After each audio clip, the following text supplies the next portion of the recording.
अस्सलाम वालेकुम नाज़रीन, प्रोग्राम आप देख रहे हैं commentary box. World cup special edition जारी है। मैं हूं तला आलमगीर। आज भी आपके सामने हाजिर हुए हैं नाज़रीन। बात करेंगे क्रिकेट वर्ल्ड कप के ऑफ कोर्स बड़े टाकरे की। इनके गुज़श्ता रोज एक बड़ा टाकरा हुआ और कल के रोज भी एक बड़ा टाकरा होने जा रहा है। South Africa they won their match against Australia of course, और कल पाक भारत टाकरा हाई वोल्टेज टूर्नामेंट का हाई वोल्टेज टाकरा कल होने जा रहा है। Pakistan and India are all set to face each other in the all-important match of this tournament at the Ahmedabad, of course, Narendra Modi cricket stadium में मैच होने जा रहा है। आज भी पाकिस्तान क्रिकेट टीम ने अपनी प्रैक्टिस सेशन में हिस्सा लिया है। कौमी क्रिकेट टीम के कैप्टन बाबर आजम ने भी आज प्रेस कॉन्फ्रेंस की, मैच से कबल of course pre match press conference, और प्रेस कॉन्फ्रेंस में उन्होंने कहा कि अपनी भरपूर कोशिश करेंगे कि मैच अपने नाम करें। जरूर कहा कि नसीम शाह की कमी महसूस होगी, लेकिन जब शाहीन शाह से मुतालिक उनका सवाल किया गया उनकी फॉर्म से मुतालिक, तो उन्होंने कहा कि बड़े मैच का बड़ा बॉलर है और जरूर वो परफॉर्म करेगा। और ऑफ कोर्स गुज़श्ता रोज भी साउथ अफ्रीका ने ऑस्ट्रेलियन क्रिकेट टीम को 177 पे ऑल आउट किया, 134 रन से मैच अपने नाम किया। मैच समरी कल की क्या रही है वो जरा आपको दिखाते हैं, क्योंकि ऑस्ट्रेलिया ऐसा लग रहा था कि चेज डाउन कर लेगा। टोटल थोड़ा बैटिंग ट्रैक था, लेकिन पहले बैटिंग करते हुए 311 रन का एक बड़ा हदफ दूसरी बार ये ऑफ कोर्स किया है इस टूर्नामेंट में साउथ अफ्रीका ने। और जवाब में Australia they all over and they got all out 177। एक मायूस उनका कर दी फर्स्ट फ्रॉम ऑस्ट्रेलिया। बात करेंगे straight to our panel. Of course senior sports journalist हैं वहीद खान साहब ने हमें ज्वाइन किया, और ऑफ कोर्स 2 दिन के वक्फे के बाद cricket expert cricket analyst Rizwan Siddiqui ने भी हमें ज्वाइन किया। रिजवान, बहुत शुक्रिया आपका। वहीद भाई, स्ट्रेट टू यू, बड़ा मैच था कल, एक्सपेक्ट कर रहे थे कि इतनी मायूस कारकर्दगी होगी? Of course Australia 5 time world champions. पहले तो मुझे पता चला कि कौन कह रहा था कि ऑस्ट्रेलिया चेस कर लेगा। हम एक्सपेक्ट कर रहे थे ना वहीद भाई कि हम एक्सपेक्ट कर रहे थे थोड़ा तो क्लोज आएगा, वो अपना बेस्ट चेस करने में कामयाब होगा। डिफरेंट थी। ये लखनऊ की पिच जो है हिस्टोरिकली ये इतनी आसान नहीं होती है, और बात ये है कि कल पिच कतरे बेहतर थी, लेकिन फिर भी उसमें जान थी बॉलर्स के लिए, पेस बॉलर्स के लिए भी जान थी। बॉल सीम भी हल्का फुल्का कर रहा था, और दूसरा स्पिनर्स को भी काफी जो है मतलब फंस के गेंद आ रहा था, टर्न भी था, तो बैट्समैन के लिए आसान नहीं था। मेरी पर्सनल राय पूछे तो लाइक मुझे थोड़ा सा डाउट ही रहा है ऑस्ट्रेलियन टीम के ऊपर इस वर्ल्ड कप में, क्योंकि ये टीम थोड़ी सी मुझे ऐसे लगती है जैसे मतलब कैसे बोलते हैं, it's not jelled as yet. दूसरा उनको मतलब क्योंकि वो ट्रेविस हेड इंजर्ड हुआ है, उसकी वजह से उनको प्रॉब्लम आ रही है ओपनिंग में। दूसरा, एक स्पिनर आप खिला रहे हैं सिर्फ वर्ल्ड कप में, वो भी इंडिया में, इससे बड़ी बेवकूफी कोई कर नहीं सकता। इन्होंने लेबोशन को डाला उसकी जगह, एस्टन एगर की जगह। वो शायद कहते हैं जी इंजर्ड हो गया था, लेकिन अगर वो इंजर्ड हो गया था तो किसी और स्पिनर को डालते हैं लेबोशन को डालने की जगह। तो ऑस्ट्रेलिया का कैंपेन जो है इट्स जस्ट नॉट मतलब gotten of on a good note. और 2 मैच वो हार चुके हैं। अब उनको जो उनका अगला मैच है पाकिस्तान से, वो जीतना बहुत जरूरी है। लेकिन मैं समझता हूँ कि कल साउथ अफ्रीका जो मैच जीता है, it was not a surprise, इसलिए क्योंकि साउथ अफ्रीका ऑस्ट्रेलिया को होम सीरीज में भी अभी वर्ल्ड कप से पहले 3-2 हरा के आया, और ये चौथी दफा था सक्सेसिव मैच में कि साउथ अफ्रीका ने ऑस्ट्रेलिया के खिलाफ 300 से ऊपर का टोटल किया। तो in recent matches south Africa का होल्ड रहा है ओवर ऑस्ट्रेलिया। और even in the world cup अगर आप रिकॉर्ड उठा के देखें तो साउथ अफ्रीका ज्यादा मैचेस जीता हुआ है ऑस्ट्रेलिया से। तो फॉर सम रीजन ऑस्ट्रेलिया थोड़ा सा फंसता है साउथ अफ्रीका के खिलाफ। लेकिन कल जो आउटस्टैंडिंग चीज थी ना, मैं समझता एक तो डिकॉक की 100 बहुत ही आला वो इनिंग्स खेल गया इस पिच पे। और दूसरा पिच कल जिस तरह से रबाडा निगेटी ने जो स्पेल्स किए हैं वो तो बहुत ही शानदार थे। और आई मीन जो उनकी लेंथ थी, बिल्कुल उन्होंने मतलब इतनी आला लेंथ पकड़ी हुई थी, और बिल्कुल टेस्ट मैच लेंथ पकड़ी हुई थी कि वो मौका ही नहीं दे रहे थे ऑस्ट्रेलियन बैट्समैन को कि वो खुल के खेला। फिर ऑस्ट्रेलिया की क्योंकि दोनों ओपनर जल्दी आउट हो गए तो उससे उनको बहुत प्रेशर आया। तो आई थिंक ये नॉट अनएक्सपेक्टेड कि साउथ अफ्रीका जीता। हाँ, ये मैं जरूर कहूंगा कि margin of victory was a bit unexpected.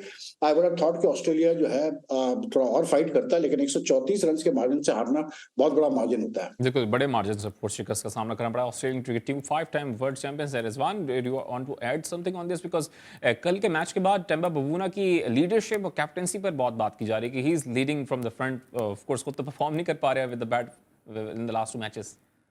Overall अगर मैं बात करूँ, आई थिंक मैच पे ऑस्ट्रेलिया खैर शुरू से ही आई थिंक उनको कॉम्बिनेशन बैठ ही नहीं पा रहा, और वर्ल्ड कप से पहले ही कुछ मुश्किलात थी उनको।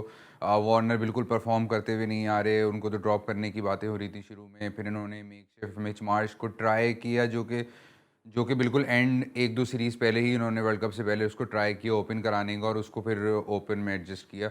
फिर उसके बाद कुछ इंजरीज होना, सो वो कॉम्बिनेशन ओवरऑल जो है वो बैठ नहीं पा रहा। बिल्कुल सही कह रहे हैं भाई कि वो जेल्ड इन नहीं लग रही, क्योंकि एक तो स्टार्क, कमिंस और हेजलवुड भी पिछले 1.5 साल में पहले ही टूर्नामेंट है जो तीनों एक साथ खेल रहे हैं।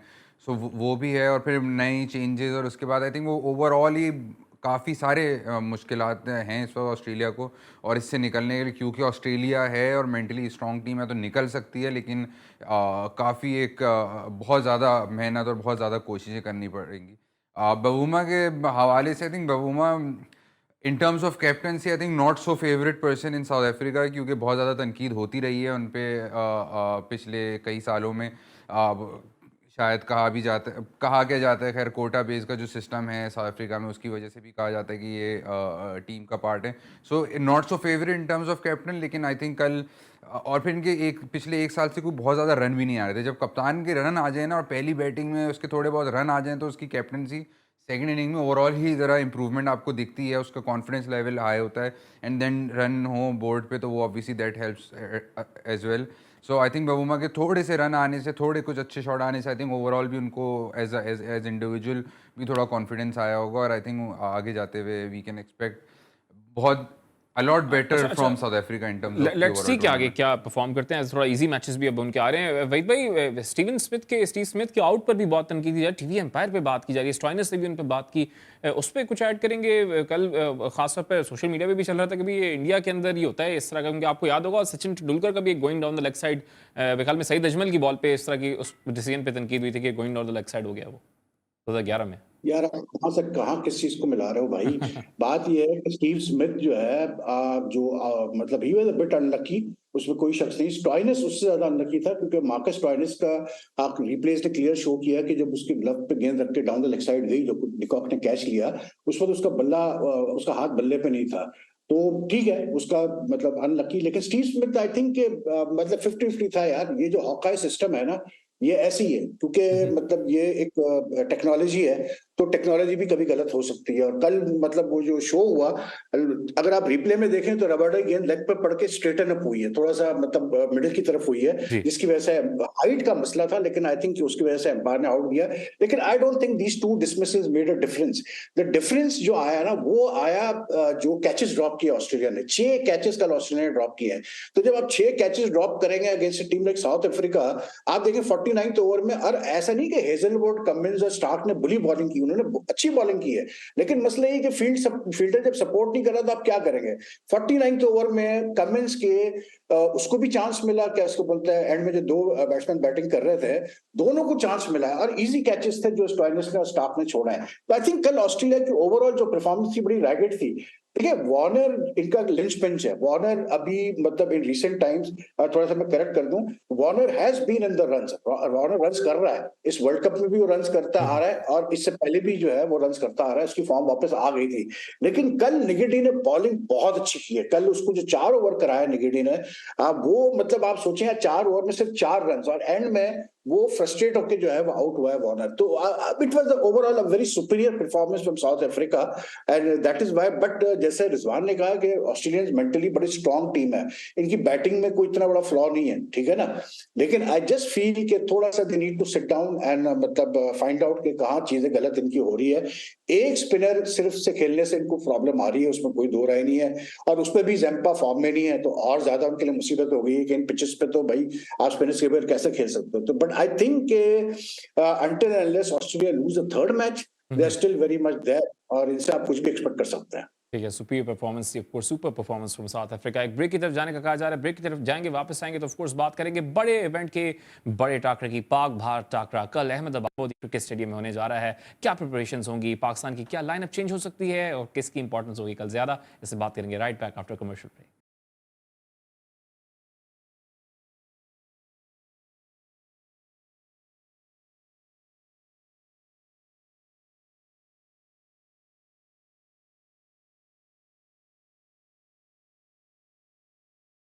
Welcome back after commercial break. Of course हम बात करें बड़े टाकरे की, पाकिस्तान और India all set to face each other in all important match of course इस टूर्नामेंट का।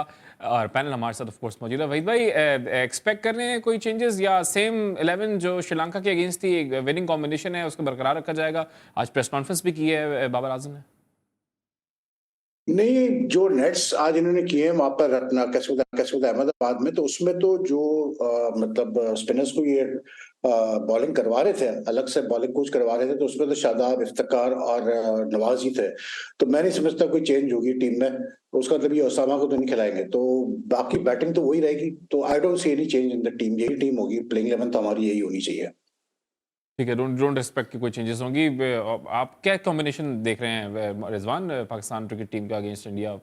आप भी सेम एक्सपेक्ट कर रहे हैं कि नो कॉम्बिनेशन चेंजेस? तो बिल्कुल बिल्कुल सेम ही रहेगा। आई थिंक सिर्फ एक ही स्पिनर की इधर उधर करने की गुंजाइश बनती है, बाकी किसी का बनता भी नहीं है इधर उधर। तो कॉम्बिनेशन तो वही खेलेगा, और एक अच्छा combination I think Abdullah Shafique के आने के बाद सेट हो गया है। एक अच्छी पॉजिटिव बात पाकिस्तान के लिए है कि अब्दुल्ला शफीक और सऊद शकील जो बस कह लेंगे वर्ल्ड कप की फाइंड नज़र आ रहे हैं अभी, तो दोनों स्पिनर्स पे बड़ा अच्छा खेलते हैं। क्योंकि प्रीवियस टाइम में देखें तो स्पिनर्स के अगेंस्ट मसला रहा है, अच्छे स्पिनर्स के अगेंस्ट बाबर भी, फ़खर, इमाम, इवन इफ्तिखार भी, ये सब हल्के थोड़े वीक प्लेयर्स हैं अगेंस्ट गुड स्पिनर्स। तो अब्दुल्ला शफीक और सऊद शकील के आने से, और रिजवान तो खेलते ही अच्छे हैं, तो इन दोनों के आने से आई थिंक एक जो बहुत बड़ा बेनिफिट पाकिस्तान का हुआ है कि वो स्पिनर्स को अच्छा खेलने वाले जो है वो बैट्समैन पाकिस्तान को मिले हैं। तो इससे इसकी वजह से एक आई थिंक एक अच्छा टाकरा, खैर वो तो हमने जो श्रीलंका के खिलाफ पाकिस्तान ने परफॉर्मेंस दी है तो वो तो जान भरी दी है इस टाकरे में। सो वो एक उम्मीद कर रहे हैं कि एक अच्छा टाकरा मिलेगा। वहीद भाई, कल की अहमदाबाद की पिच क्या एक्सपेक्ट कर रहे हैं? कैसे बिहेव करती है अहमदाबाद की पिच? खासतौर पर ज़ाहिर हम 2 दिन से बातें भी कर रहे थे कि शायद स्पिन पिच आप एक्सपेक्ट कर रहे हैं कि वहाँ बनाई जा सकती है। अहमदाबाद में असल में इनके जो ग्राउंड में ना, क्योंकि बड़ा स्टेडियम है तो तकरीबन कोई 11 पिचेस है। अब इंटरेस्टिंगली ये है कि उसमें 5 पिचेस जो है वो ब्लैक सॉइल से बनी हुई है। ब्लैक सॉइल का मतलब ये होता है कि उस पर बैटिंग कदर बेहतर होती है। फिर एक पिच जो है वो ब्लैक और रेड सॉइल से बनी हुई है, तो वो थोड़ी सी बॉलर्स के फेवर में होती है। और बाकी जो पिचेस है वो मिक्स सॉइल की है। तो अगर इन्होंने मतलब मिक्स सॉइल की पिच इस्तेमाल की तो उसमें तो बॉलर्स को चांस है कि उनको कुछ हेल्प मिलेगी। लेकिन सुनने में तो ये आ रहा है कि ब्लैक सॉइल वाली पिच इस्तेमाल करने वाले हैं। तो ब्लैक सॉइल की पिच अगर इस्तेमाल हुई तो फिर तो वो कहते हैं कि जी अहमदाबाद में ब्लैक सॉइल की जो पिच है वो बैट्समैन के लिए बेहतर होती है। लेकिन मेरी सिक्स सेंस ये कह रही है कि कहीं ना कहीं ये मतलब कैसे बोलते, पिच तो खैर आज डिसाइड हो चुकी होगी बिकॉज अब वो ब्रॉडकास्टर की रिक्वायरमेंट की वजह से। लेकिन कहीं ना कहीं मेरा मतलब मेरी सिक्स सेंस कह रही है कि कुछ होगा पिच में, क्योंकि इंडिया को की इस वक्त जो बॉलिंग है वो हमसे ज्यादा बेहतर बॉलिंग कर रहे हैं और हमसे ज्यादा बेहतर फॉर्म में है वो। तो आई थिंक वो चाहेंगे कि उनके बॉलर्स को थोड़ा बहुत कुछ ना कुछ कहीं पर हेल्प मिले। तो मुझे नहीं लगता कि ये पिच बिल्कुल जैसे हैदराबाद की पिच थी या दिल्ली की पिचेस अब तक रही है कि बिल्कुल फ्लैट मतलब बैटिंग ट्रैक्स रही है, उस टाइप की तो नहीं होगी ये। थोड़ा बहुत कुछ ना कुछ होगा बॉलर्स के लिए इसमें। अच्छा, आज बाबर आजम की प्रेस कॉन्फ्रेंस भी आपने वहीद भाई सुनी होगी। उनसे जब सवाल किया गया 2 दफ़ा कि आपकी अपनी फॉर्म, उनकी अपनी फॉर्म के बारे में, तो उन्होंने कहा कि मैं अपनी गलती की वजह से आउट हो रहा हूँ, मैं बॉलर्स की वजह से आउट नहीं हो रहा। तो वी शुड एक्सपेक्ट कि बड़ा गेम है बाबर के लिए, क्योंकि इंडिया के अगेंस्ट पहले भी उन पर तनकीद हुई है। दो मैचेस में बड़े इवेंट से परफॉर्म नहीं करते, फिर 2 मैचेस में परफॉर्म नहीं किया पिछले। देखिए बाबर के जो आज प्रेस कॉन्फ्रेंस में ना, उसमें एक चीज जो है, बात ये होती है कि यार आप एक चीज सही उसी वक्त कर सकते हैं जब आप को नजर आ जाए कि आपकी गलती क्या है, आप एक्सेप्ट कर लें कि यार हमारी ये गलती है। अब आज मैं सुन रहा था तो वही वो 2021 के वर्ल्ड कप का मैच का जिक्र कर रहे थे वो, और वो सारी बातें वो कर रहे थे कि हम जीत सकते हैं, बिल्कुल जीत सकता है पाकिस्तान। लेकिन पहले आप अपने मतलब देखो तो सही वीक एरियाज कहाँ है। अब T20 को अगर आप कंपेयर करोगे 50 ओवर्स क्रिकेट से, तो फिर इससे बड़ी बेवकूफी तो आप कर नहीं सकते हैं। बाबर का लोग असल में एक चीज भूल जाते हैं, तला के देखें।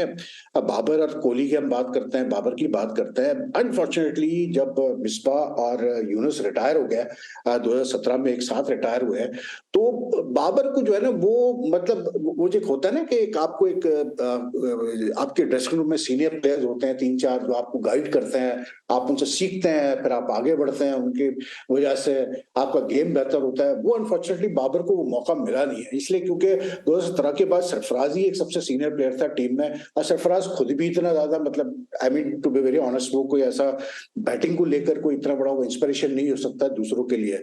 अब इसके बरक्स अगर आप कोहली को देखें तो कोहली के अगर आप ग्रूमिंग देखें तो कोहली जो है वो सारे बड़े प्लेयर्स के अंडर खेला है, सीनियर प्लेयर्स के अंडर खेला है, अच्छे बैट्समैनों के अंडर खेला है, के साथ खेला है। तो इसलिए उसकी मतलब जो ग्रूमिंग हुई वो इतनी अच्छी हुई है। तो ये बड़ा इंपॉर्टेंट होता है।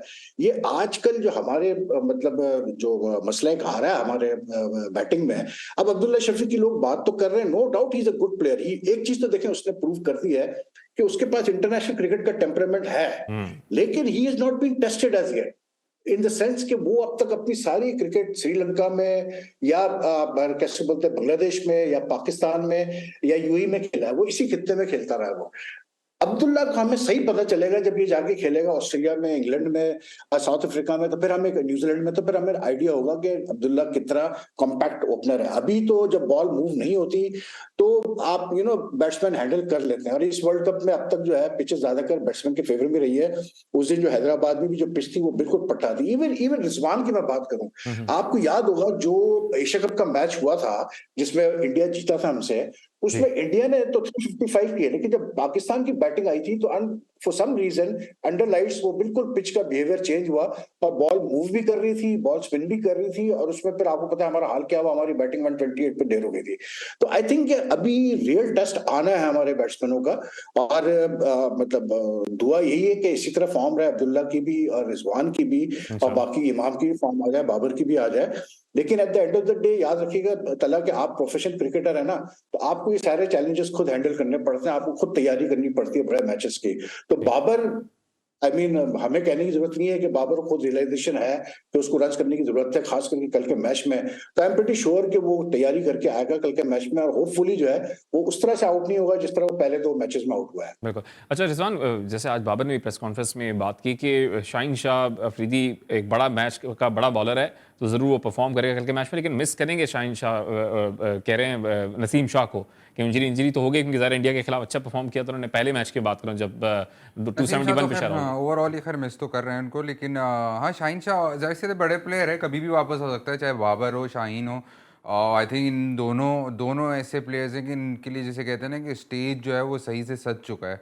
अब इन्होंने आके सिर्फ परफॉर्म करना है। और बाबर आई थिंक जो विकेट वहाँ की होगी और जिस तरीके के बाबर की इस बात से मैं एग्री करता हूँ कि आई थिंक वो ज़्यादातर अनलकी आउट ज़्यादा हुए रादर देन कि उन्होंने कोई बहुत अच्छी बॉल पड़ी हो या खुद ऐसी कोई गलती करी हो। तो आई थिंक इस मैच में वो ज़रूर, और उनको आना मतलब जिस स्टेचर के वो प्लेयर हैं, आई थिंक उनको ये ही मैच है जब उनको आना है। और आई थिंक एक सेंचुरी तो उनको देनी ही देनी है इस मैच में हर हालत में।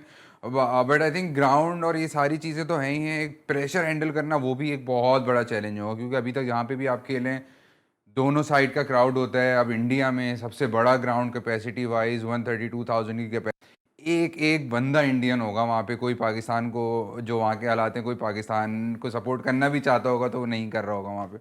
तो उस क्राउड को हैंडल करना, उस प्रेशर को हैंडल करना, आई थिंक सबसे बड़ा चैलेंज अब्दुल्ला शफीक को, या जो भी आपकी बैटिंग लाइनअप है। क्योंकि देखें जो आपको कल मैच जितवाएगा वो बॉलर्स नहीं जितवाएंगे, आपको बैट्समैन। अगर आपकी पहले बैटिंग आती है तो आपने 350 प्लस करना है, अगर आप चेस कर रहे होंगे तो भी आप 350 प्लस चेस कर रहे होंगे, जो ज़्यादातर प्रोबेबिलिटी इसी चीज़ की है। सो आई थिंक बैट्समैनों पे बड़ा नहीं, बाबर आजम कह रहे हैं कि वो जो तनकीद की बात की गई ना उन्होंने, कि इतना बड़ा प्रेशर होगा आपके ऊपर, 1 लाख से ज़्यादा का क्राउड होगा, तो कह रहे हैं पहले भी बड़े क्राउड्स में खेल चुके हैं तो कोई इतना प्रेशर होगा नहीं, पाक भारत मैच का भी प्रेशर नहीं होगा, बाबर आजम कह रहे हैं। हाँ, खेल तो डेफिनेटली चुका है, लेकिन ये वाला प्रेशर जब ऑब्वियसली देखो प्रेस कॉन्फ्रेंस करने जब आ रहे होते हो आप, तो जाहिर सी बात है बहुत सारी चीज़ें, आप शो कुछ और कर रहे होते हो, अंदर कुछ और चीज़ें होती हैं, जाहिर सी बात है वो आप खुलकर नहीं बोल सकते। बट लेकिन कल का जो माहौल होगा पाकिस्तान के लिए, स्पेशली पाकिस्तान के लिए, वो बहुत बहुत ही ख़तरनाक माहौल होगा, क्योंकि इतना बड़ा क्राउड, आई थिंक सबसे दुनिया का ही सबसे ज़्यादा बड़ा ग्राउंड है capacity wise, not just India का। और फिर अगेन वही वाली बात है कि चंद हज़ार लोग भी पाकिस्तानी नहीं होंगे वहाँ पे, पूरे का पूरा इंडियन क्राउड होगा। आई थिंक प्रेशर तो बहुत बड़ा होगा कल का, और वो असल इम्तिहान होगा। अच्छा स्पिन, जैसे अभी वही बात कर रहे थे ना स्पिन डिपार्टमेंट, क्योंकि वो कह रहे हैं कि नेट्स में तो खाली इन्होंने इफ्तिखार अहमद नहीं किया है और मोहम्मद नवाज ने किया बॉलिंग, और ऑफ कोर्स शादाब खान ने किया, लेकिन एक्सपेक्ट तो नहीं करे वहाँ चेंजेस होगी। लेकिन अगर स्पिन पिच बनाते हैं तो फाइनली हेल्पफुल होगा पाकिस्तान के बॉलर्स के लिए कि यार चलें आप स्पिन पिच में ही परफॉर्म करके दिखा दें। हेल्पफुल तो होगा, लेकिन अभी जिस तरीके की शादाब की आई थिंक फॉर्म चल रही है, वो उनको स्पिन विकेट भी मिल जाए। उनका ज़्यादातर मसला जो है वो लाइन और लेंथ का, इट्स नॉट कि उनकी बॉल स्पिन नहीं हो रही, वो तो नहीं हो रही, लेकिन उसके अलावा वो जो आधी विकेट पे बॉल मारना और बिल्कुल ही लाइन तो उनकी ऑफ जा रही, उनकी लेंथ जो है और ऑफ जा रही है। कोई तनकीद कर रहा था ज़्यादा बड़ा मसला है शादाब के लिए, कोई तनकीद कर रहा था कि ये फुल टॉस बॉलर हैं, ये स्पिन बॉलर नहीं है, right arm full toss bowler. बिल्कुल ऐसे ही लास्ट मैच में, हालांकि नवाज ने जिस तरीके की नवाज की बॉलिंग एटीट्यूड में थोड़ा सा डिफरेंस नजर आ रहा था, वो लग भी रहा था कि वो कोशिश कर रहे हैं स्पिन करने की बॉल को, और कुछ बॉल उनका स्पिन भी हुआ। शादाब तो बिल्कुल ही ऑफ हुए हुए हैं, लेकिन हाँ चेंजेस तो आई थिंक वो विनिंग कॉम्बिनेशन के साथ ही जाएंगे।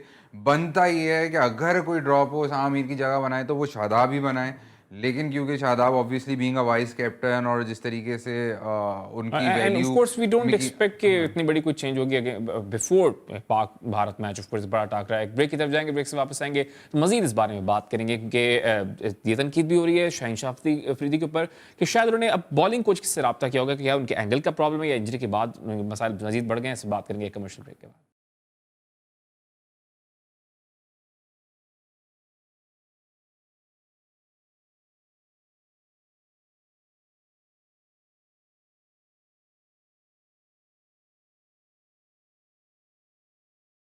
Welcome back after commercial break. Of course हम बात करें पाक बहार टाकरे की और ब्रेक से पहले जैसे कि रिजवान भी बात कर रहे थे, एक तो स्पिन डिपार्टमेंट की, फिर बाबर आजम की अपनी फॉर्म पे बहुत तशवीश का इजहार किया जा रहा है कि फाइनली प्रॉबेबली कल Rizwan the stage is set for him to come back in form. लेकिन शाहीन शाह अफरीदी से मुतालिक बहुत बात की जा रही है। Is it about the angle? ये साबिक क्रिकेटर्स कह रहे हैं कि शायद एंगल का उनका प्रॉब्लम है बॉलिंग डिपार्टमेंट, या फिर शायद एक और शोएब मलिक साहब ने बात की थी, अगर मैं गलत हूं तो काइंडली मुझे करेक्ट कीजिएगा, कि इंजरी के बाद से वो इसी फॉर्म में है, वो इंजरी के बाद से उनकी फॉर्म वापस आई नहीं है।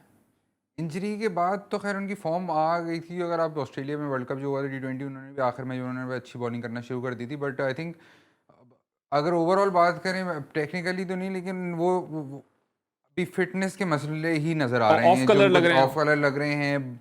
अगर आप भागते भी देखें उनको तो ऐसा लग रहा है कि वो जो अपने फुल रिदम में और जो कदम लेके भागते थे वैसे ही वो स्टाइल नज़र नहीं आ रहा है।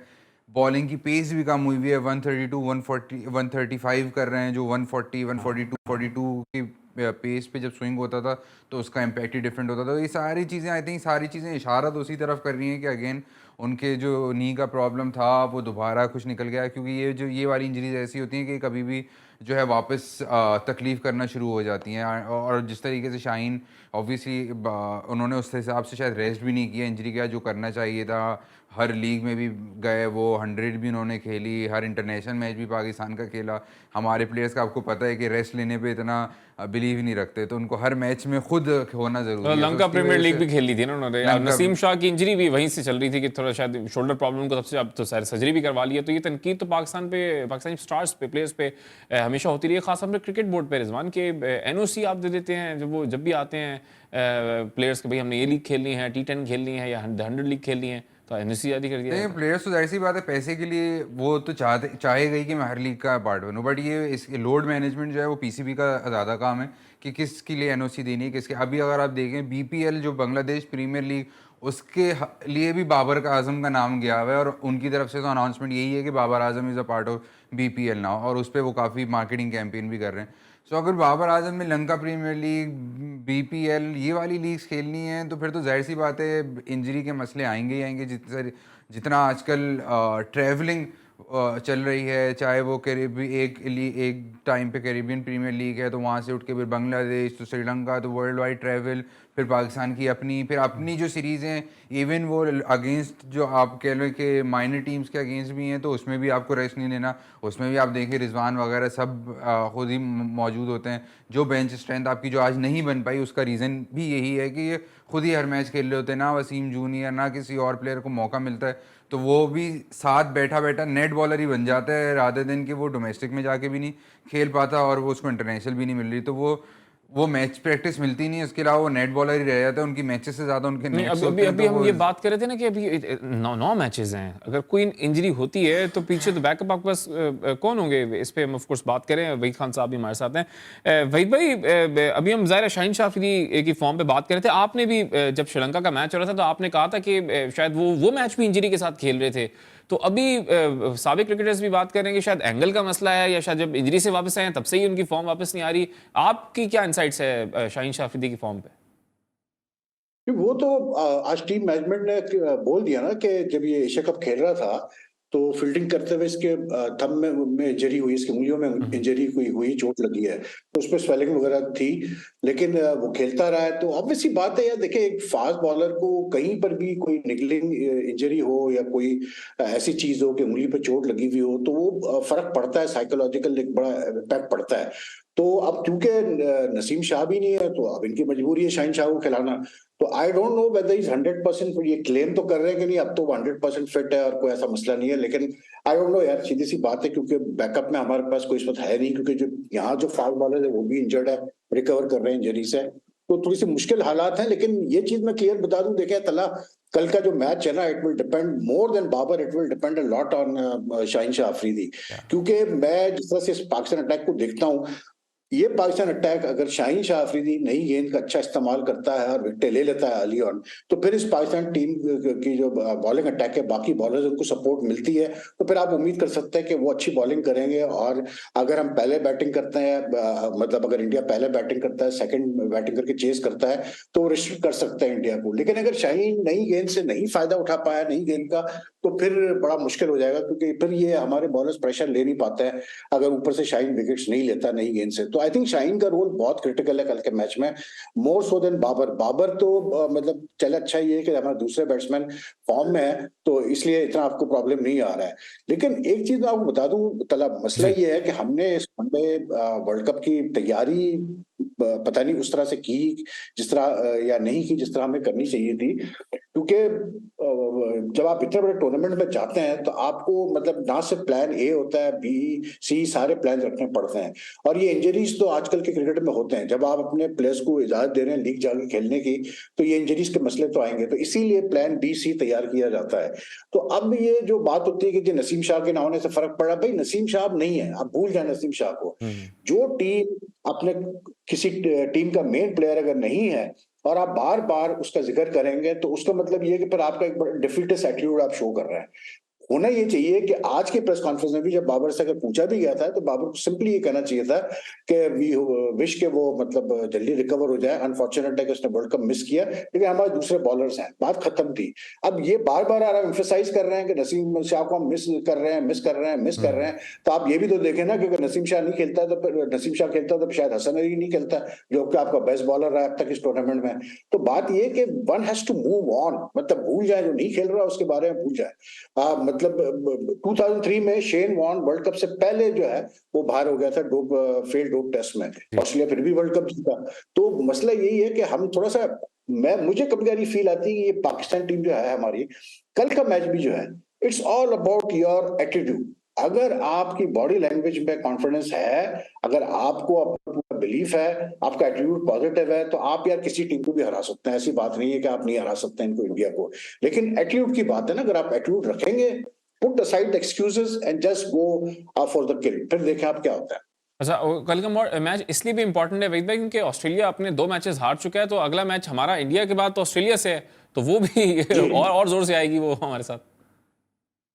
नहीं, वो तो आएगी, लेकिन अभी तो फिलहाल तला मसला ये है ना कि अभी तो इस मैच को तो हम निपटाए ना पहले। देखें जी, ये जी। मैच अगर आप कल जीत जाते हैं, तो इसका मतलब ये है कि फिर तो आपका कॉन्फिडेंस बहुत ही ऊपर चला जाएगा ना, क्योंकि ये मैच तो बेसिकली यार बहुत सारे जो क्रिकेट फैंस हैं उनके लिए तो ये मैच वर्ल्ड कप है। वो कहते हैं कि जी पाकिस्तान इंडिया से जीत गया वर्ल्ड कप में, बस हमारे लिए वर्ल्ड कप खत्म हो गया। तो आप इमेजिन कर सकते हैं कि अगर पाकिस्तान टीम में जीत गया ये मैच कल वाला, तो कितना जी, बूस्ट मिलेगा पाकिस्तान टीम को। तो फिर तो बिल्कुल। मैं नहीं समझता कि टीम के लिए कोई मुश्किल होनी चाहिए ऑस्ट्रेलिया को हराने के लिए। ठीक है, बहुत शुक्रिया वहीद खान साहब, अपनी इनसाइट्स ऑफ कोर्स पेश कर रहे थे, अपना तजिया पेश कर रहे थे। ऑफ कोर्स क्रिकेट एक्सपर्ट हैं, क्रिकेट एनालिस्ट रिजवान सिद्दीकी मौजूद थे। कल एक नए प्रोग्राम के साथ आपके सामने हाजिर होंगे, और ऑफ कोर्स कल जब हम आपके सामने होंगे तो फर्स्ट इनिंग्स मुकम्मल होने वाली होगी। टॉकिंग अबाउट पाक भारत टाकरा टुमारो। इस बार अपना ख्याल रखिएगा। अल्लाह हाफिज़।